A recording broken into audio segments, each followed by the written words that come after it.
kuasa transformasi dalam kesatuan dengan Kristus. Saudara, kita membutuhkan transformasi atau perubahan demi perubahan, karena dunia pun terus berubah. Jikalau kita tidak melakukan perubahan, maka kita akan terlindas oleh perubahan. Nah, saudara-saudara sekalian, ada sebuah rahasia di dalam Alkitab yang dapat membawa transformasi atau perubahan di dalam hidup kita. Alkitab menulis dalam 1 Korintus 1 ayat 9 bahwa kita dipanggil dalam persekutuan dan persatuan dan kesatuan dengan Yesus.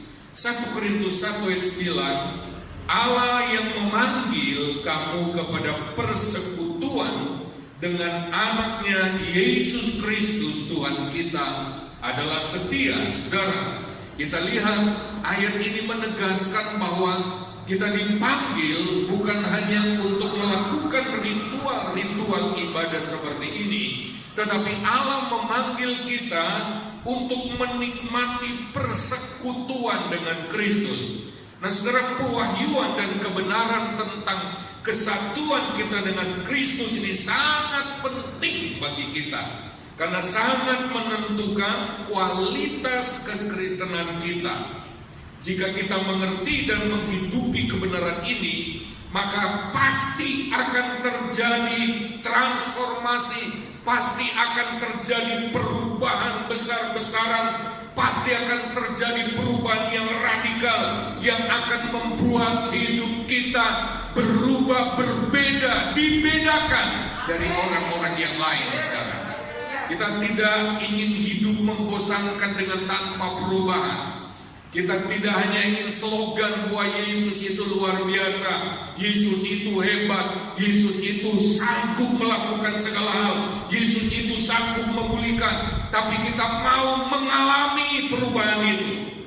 Saudara, di dalam kesatuan dengan Kristus ini, kita menemukan sesungguhnya siapa kita ini. Dengan melihat Yesus, kita bisa melihat siapa kita.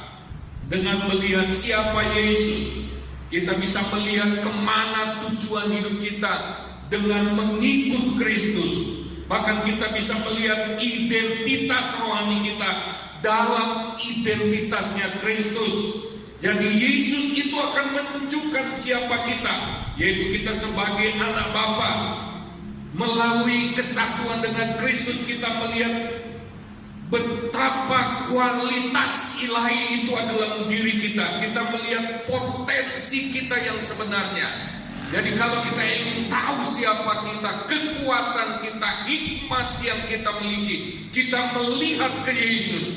Bukan kita melihat ke diri kita yang belum diselamatkan, diri kita yang lama, saudara. Semua tentang diri kita dapat kita lihat, dapat kita temukan dalam pribadi Yesus, di dalam semua yang Yesus lakukan, di dalam semua yang Yesus ajarkan. Itulah tentang diri kita, saudara. Kita ini cuma menerima saja dengan iman. Kalau kita mau tahu kehebatan rancangan Allah buat hidup kita, kita hanya menerima saja dengan iman bahwa kita sudah disatukan dengan Kristus. Dan sekarang, saudara, hidup kita bukan kita lagi tapi Kristus. Mengapa ada banyak anak Tuhan tidak mengalami perubahan hidup, yang kekristenannya biasa-biasa saja, datar-datar saja? Itu karena pewahyuan tentang kesatuan dengan Kristus mereka belum terima. Atau ada juga yang mengerti tapi belum memahami secara mendalam. Atau mereka memahami tapi tidak menghidupinya, saudara. Saudara, tanpa kesatuan dengan Kristus, mustahil kita menjalankan kekristenan dengan normal. Mustahil kita menjadi pengikut Kristus sejati. Mustahil kita menjadi anak Tuhan yang sesungguhnya. Mustahil kita menjadi orang Kristen sejati, saudara. Ada banyak orang Kristen merasakan betapa kekristenan itu begitu berat karena nggak mengerti, saudara. Nah, oleh sebab itu kebenaran ini memerlukan pewahyuan. Kita harus berdoa, Tuhan, saya mesti menangkap sesuatu dari kebenaran ini. Tuhan, bukakan ini dalam hatiku. Saya mau beritahu saudara, saat ini pewahyuan itu sedang dibukakan. Kalau hati kita siap, kita akan menerima gambaran yang lengkap dari kesatuan kita dengan Kristus Yesus. Bagaimana gambaran diri kita yang sebenarnya di dalam kesatuan dengan Kristus? Yang pertama saudara, 2 Korintus 5 ayat 16 sampai 17 berkata, di dalam kesatuan dengan Kristus, maka kita ini adalah manusia baru, manusia yang tanpa masa lalu. 2 Korintus 5 ayat 16-17. Sebab itu kami tidak lagi menilai seorang juga pun menurut ukuran manusia, dan jika kami pernah menilai Kristus menurut ukuran manusia, sekarang kami tidak lagi menilainya demikian. Jadi siapa yang ada di dalam Kristus, ia adalah ciptaan baru, yang lama sudah berlalu, sesungguhnya yang baru sudah datang. Haleluya. Setelah kita percaya menerima Kristus, Alkitab berkata, firman Tuhan berkata, kita ini ciptaan baru. Oleh sebab itu cara kita menilai seorang anak Tuhan, menilai diri kita yang sudah percaya Kristus, itu berbeda. Bukan lagi cara menilai manusia, bukan lagi pakai ukuran manusia, bukan lagi pakai standar manusia. Maksudnya, kalau kita mengukur seorang, kita tidak lagi melihat kemanusiaannya yang lama, yang mungkin banyak kekurangan, banyak kelemahan, banyak kejelekan. Kenapa kita tidak menjadi agen perubahan? Kenapa kita tidak menjadi alat perubahan bagi orang lain? Karena kita sendiri tidak berubah. Kenapa kita tidak berubah? Karena kita memakai ukuran manusia untuk melihat diri kita. Kita melihat diri kita dengan segala kelemahan. Kita melihat diri kita dengan segala stereotip atau dengan apa kata orang pada diri kita. Kita menilai diri kita dari latar belakang kita. Kita menilai diri kita dari orang tua kita. Kita menilai diri kita dari standar ekonomi kita atau status sosial kita. Itu ukuran manusia.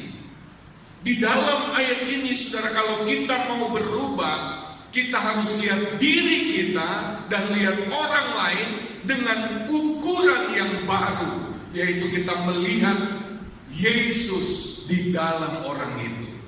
Kita melihat dia ada di dalam Kristus, dan kita berharap kepada Kristus, bukan kepada orang itu lagi, bukan kepada kejelekannya, bukan pada kelemahannya. Jadi kalau kita berharap bukan kepada dia, tetapi kepada Kristus, karena dia ada dalam Kristus. Kita seringkali terluka dan kecewa karena apa? Kita selalu fokus kepada manusia. Kita selalu lihat dengan ukuran manusia. Bahkan kita juga bisa kecewa dengan diri kita. Karena apa? Kita mengukur diri kita dengan ukuran itu, saudara. Kalau kita bisa kecewa dengan diri kita, kita akan lebih-lebih lagi kecewa dengan orang lain. Saudara, kalau kita melihat sesama saudara seiman, kita melihat Kristus di dalam dia. Haleluya. Kita melihat kemampuan Kristus. Jadi yang kita harapkan bukan kemampuan dia. Dalam hati kita berkata, Kristus, Tuhan Yesus, aku percaya karena dia sudah menjadi anakmu. Dia bisa berubah, dia bisa jadi lebih baik, dia bisa maksimal, dia bisa memancarkan kemuliaan. Aku berharap kepadamu. Aku tidak menaruh harap pada orang itu. Kalau saudara menaruh harap kepada saudara seiman, siap-siap untuk kecewa, siap-siap untuk terluka, siap-siap untuk tidak berkomunitas, siap-siap untuk tidak bergaul dekat, siap-siap untuk tidak jadi saudara, siap-siap untuk jadi orang asing, siap-siap untuk jaga jarak, siap-siap untuk tidak mengalami kasih karunia Tuhan. Hati-hati saudara. Kalau kita mau mengalami transformasi dan menjadi agen perubahan, transformasi bagi orang lain, berharaplah kepada Kristus yang ada di dalam orang itu. Haleluya. Mari lihat Kolose 3 ayat 10 sampai 11. Kolose 3 ayat 10 sampai 11. Dan telah mengenakan manusia baru yang terus-menerus diperbaharui untuk memperoleh pengetahuan yang benar menurut gambar kalibnya. Dalam hal ini, kalau sudah jadi manusia baru, tiada lagi orang Yunani atau orang Yahudi, orang bersunat atau orang tak bersunat, orang barbar atau orang skit, budak atau orang merdeka. Tetapi Kristus adalah semua dan di dalam segala sesuatu. Jadi ketika kita melihat latar belakang seseorang, itu sudah nggak ada ketika dia percaya Yesus. Ketika dia menjadi bagian dari manusia baru, ketika dia menjadi ciptaan baru, ketika dia ada di dalam Yesus, ketika Yesus ada di dalam dia, maka ayat ini berkata yang harus kita lihat adalah Kristus di dalam semua dan di dalam segala sesuatu. Haleluya. Kenapa seringkali hati kita terluka? Karena kita yang mendatangi durinya. Kita tidak mendatangi Kristus. Kita mendatangi orang itu, aslinya dia seperti apa. Lalu kita fokus, kita lihat, wah dasar orang skit, dasar orang Yunani, dasar orang Yahudi, suku juga dibawa-bawa. Kalau Bruno nenek moyangnya dasar, cucu dari mbaknya yang memang juga brengsek. Kita terus melihat dan kita memvonis orang, ya dia memang sudah begitu. Jangan berharap untuk berubah, jangan berharap dia akan jadi baik. Aslinya sudah begitu. Dengan kata lain, kita sedang menghina Kristus yang ada di dalam dia. Apakah Kristus tidak mampu mengubah dia? Mengapa dia nggak berubah? Kita tidak mau melayani dia. Dalam tubuh Kristus kita harus saling melayani. Memang di dalam gereja belum banyak yang paham.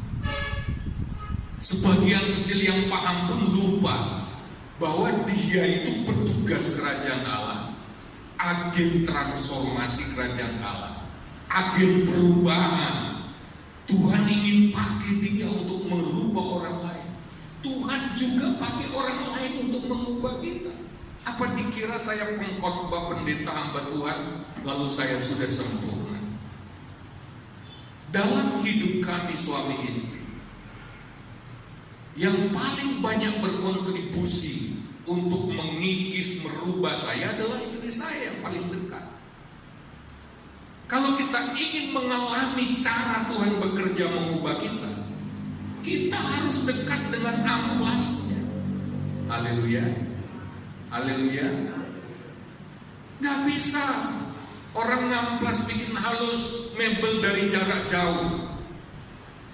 Orang Amerika ngamplas mebel di Indonesia, walaupun negara itu canggih, itu mustahil terjadi. Gak mungkin juga mebel itu akan halus kalau dia seperti kita emoh. Saya gak boleh dekat dengan amplas. Yang paling bisa Allah pakai untuk mengamplas kita, untuk mengubah hidup kita, adalah orang-orang yang dekat, sangat dekat dengan kita. Oleh sebab itu, kita tidak boleh menyia-nyiakan seseorang apapun dia. Haleluya. Kita tidak boleh menyia-nyiakan saudara seiman kita. Kita sudah pernah belajar, saudara, bahwa kekurangan orang lain itu adalah ladang kita untuk bisa memfungsikan karunia-karunia. Orang tani beli cangkul, beli sabit, beli apapun alat pertanian, beli traktor, nggak punya tanah. Kalau nggak punya tanah, buat apa kalian pertanian orang itu? Nggak ada gunanya. Dia perlu ladang. Begitu juga orang percaya, orang Kristen, apa gunanya dirimu? Apa gunanya karunia-karunia yang padamu? Apa gunanya talenta-talenta yang ada padamu? Apa gunanya panggilan yang Tuhan beri pada kita? Kalau kita tidak mau melayani orang-orang, mendekat pada orang-orang yang butuh pelayanan kita. Haleluya. Definisi kasih dalam 1 Korintus 13 mulai ayat 1. Definisi kasih dalam ayat 4 berkata, kasih itu sabar. Tahu maksudnya? Kasih itu sabar maksudnya. Kasih itu berarti wujudnya itu sabar. Lalu kepada siapa kita praktek kasih? Praktek sabarnya ke siapa? Kepada orang yang mancing kesabaran kita. Jadi kita tidak punya peluang mempraktekkan kasih pada orang sempurna, orang yang baik-baik saja, orang yang banyak bantu kita, orang yang sudah sempurna. Enak. Kasih dalam definisi Tuhan sabar. Jadi kasih kita itu baru muncul waktu kita sabar. Kasih kita itu baru bisa bertumbuh kalau kita berhadapan dengan orang yang memberi kesempatan pada kita untuk sabar. Bertumbuh dalam kasih itu artinya bertumbuh dalam kesabaran. Haleluya. Itu baru satu. Definisi kasih dalam 1 Korintus 13 banyak. Dan itu semua dalam hubungan dengan orang lain. Jadi penerapan atau tumbuhnya kasih itu melalui orang-orang yang bermasalah. Haleluya. Kalau kita berhadapan dengan orang-orang yang rohaninya sudah mirip benar sama Yesus, nggak perlu, kita nggak akan tumbuh dalam kasih melalui orang itu. Kasih kita macet. Sebab kasih yang diajarkan Alkitab itu sabar, apalagi murah hati.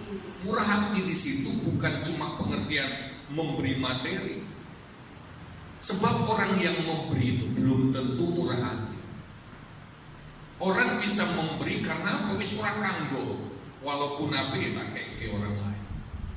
Orang bisa memberi karena dia berlimpah. Untuk mengeluarkan beberapa rupiah nggak kerasa bagi dia. Orang bisa memberi materi karena cari nama bisa, karena ingin pamer bisa, bukan karena kasih. Tetapi murah hati, bukti murah hati yang paling pertama memberi pengampunan. Itu murah hati. Murah hati itulah orang yang dengan mudah memberi maaf. Itu kasih. Kasih itu murah. Kasih itu memberi pengampunan dengan murah. Murah artinya nggak usah kamu balas, diberikan begitu saja. Kepada siapa?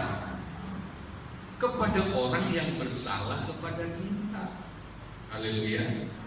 itu praktek kasih. Jadi yang butuh kasih kita dan orang-orang yang butuh kasih kita itu adalah orang-orang yang punya masalah dengan kita.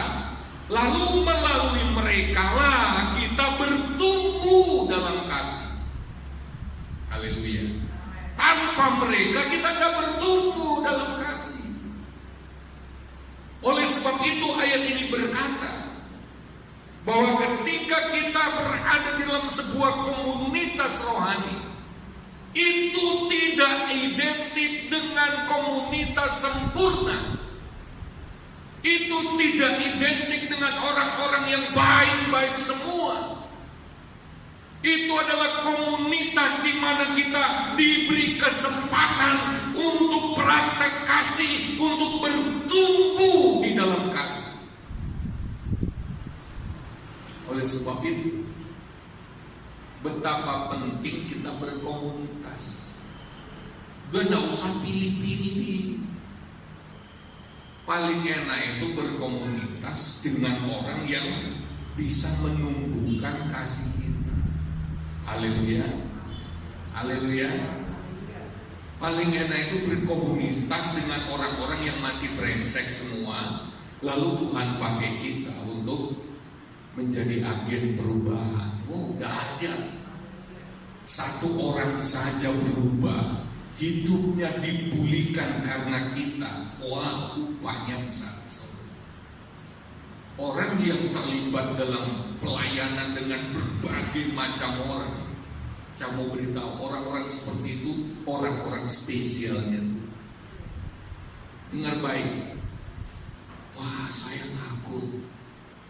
Itu karena masih pakai ukuran manusia, masih hidup dengan dirimu sendiri. Kau tidak mengukur dirimu dengan Kristus. Hari ini kita sedang bicara bahwa orang Kristen itu sejak percaya, dia itu sudah bersatu dengan Kristus.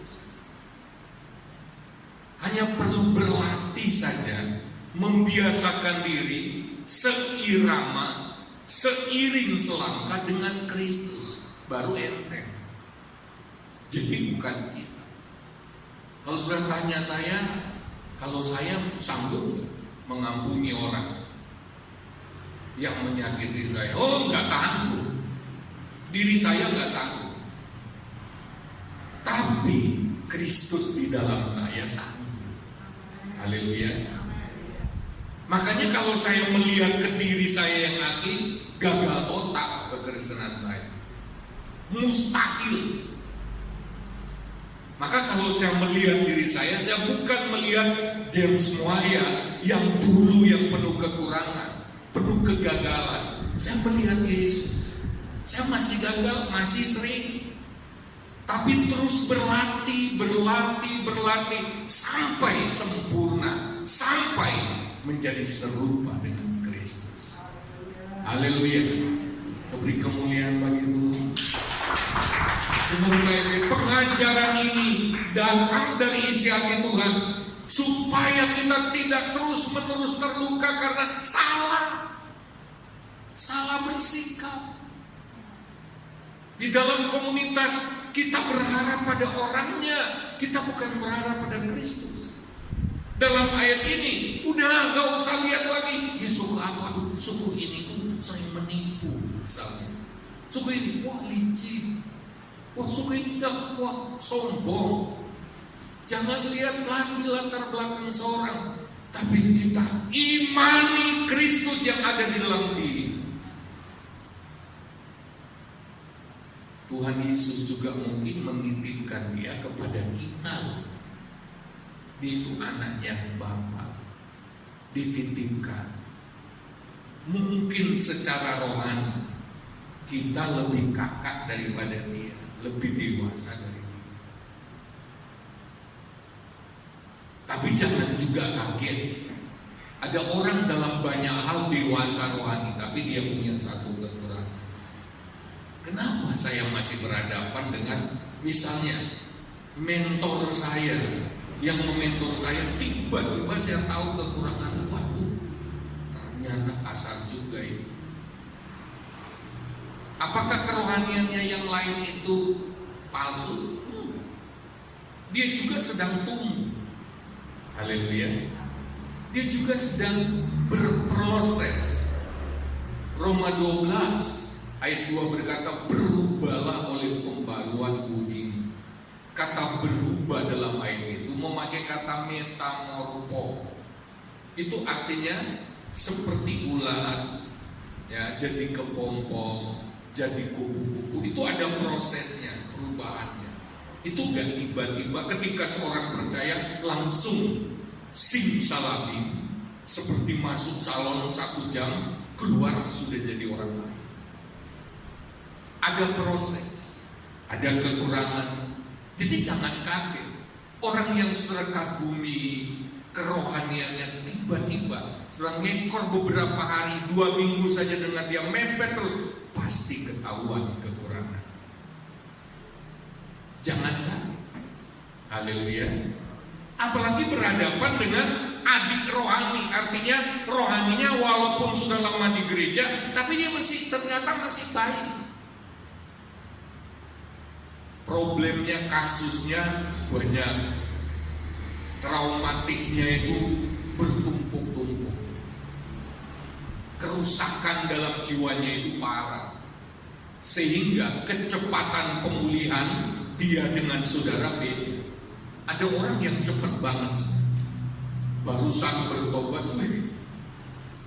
itu pulihnya mantap. Tapi ada orang karena luka masa lalu, karena kerusakan di jiwa, pikiran bawah sadarnya terlalu penuh semaduri, perubahannya lambat. Apalagi kalau dia berada di sebuah gereja yang tidak melayani hal-hal seperti itu, yang tidak mengorek hal-hal seperti itu, nggak sembuh-sembuh. Walaupun sudah 20 tahun, 30 tahun di gereja, nggak sembuh-sembuh. 10 tahun lalu kita ketemu orang itu brengseknya seperti itu, hari ini kita ketemu lagi masih sama brengseknya seperti itu, nggak ada perubahan. Karena apa? Dia nggak dilayani. Kita jangan kaget. Kalau kita bertemu dengan orang-orang seperti itu, kita tanya, Tuhan, kenapa aku dipertemukan dengan dia? Apalagi tiba-tiba dia berada sering di dalam komunitas kita. Kita harus tanya, Tuhan, bagaimana saya berhadapan dengan orang? Apa yang Tuhan inginkan dari saya? Jangan juga dibilang di orang. Kita harus bilang, saya harus bagaimana dengan anakmu yang satu. Haleluya.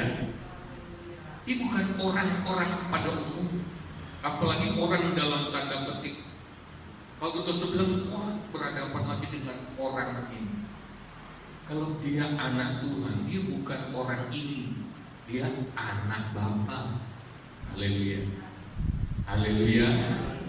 Jadi kita harus bersikap, berespon, bereaksi benar, supaya kita enggak, ya baru ketemu, lihat gayanya orang itu kita udah terluka. Wah, enggak lagi, maaf aku enggak suka orang.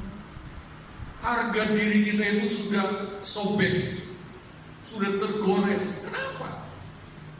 Cara kita melihat saudara seiman kita lihat backgroundnya, latar belakang.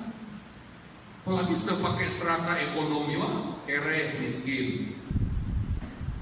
Sorry, bukan level saya. Waktu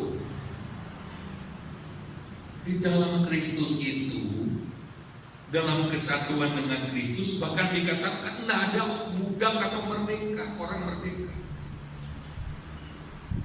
Gak membeda-bedakan, oh ini pembantu, saya bangsawan. Gak ada itu. Dalam kesatuan dengan Kristus, yang kita hargai di orang itu adalah Kristus. Dia adalah saudara kita. Jelek-jelek begitu, dia adalah saudara kita. Dia adalah anak Bapa di sorga. Kalau sampai dia ada di tengah-tengah kita, itu berarti Tuhan beri kita kehormatan untuk melayani. Haleluya. Kasih, terapkan kasih. Kasih itu katanya tidak berkesudahan.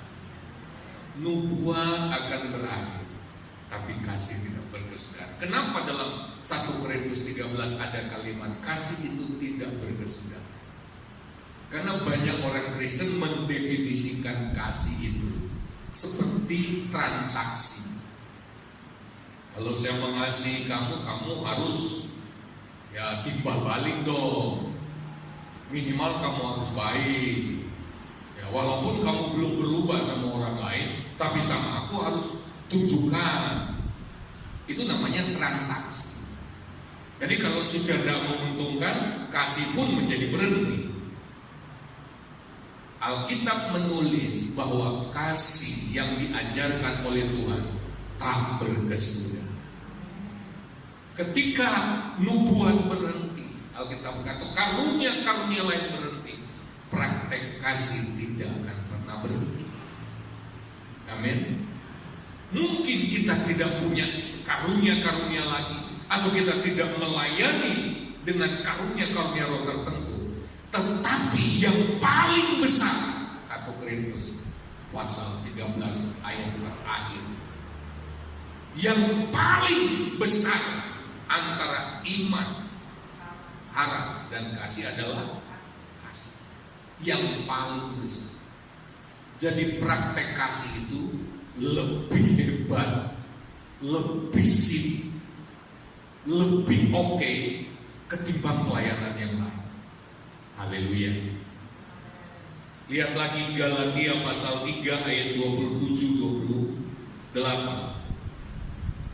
Galatia pasal 3 ayat 27-28. Karena kamu semua yang dibaptis dalam Kristus telah mengenakan Kristus. Haleluya. Semua sudah mengenakan Kristus, menyatu dengan Kristus. Sama seperti pakaian ini. Kalau sudah melihat saya dengan kostum ini, sudah melihat, wow, coraknya khusus, batiknya jarang ada misalnya. Yang sudah lihat pakaian saya, misalnya. Begitu juga setiap orang yang ada dalam Kristus. Kenapa dikatakan telah mengenakan Kristus? Supaya kita saling melihat Kristus dalam diri seseorang. Amin.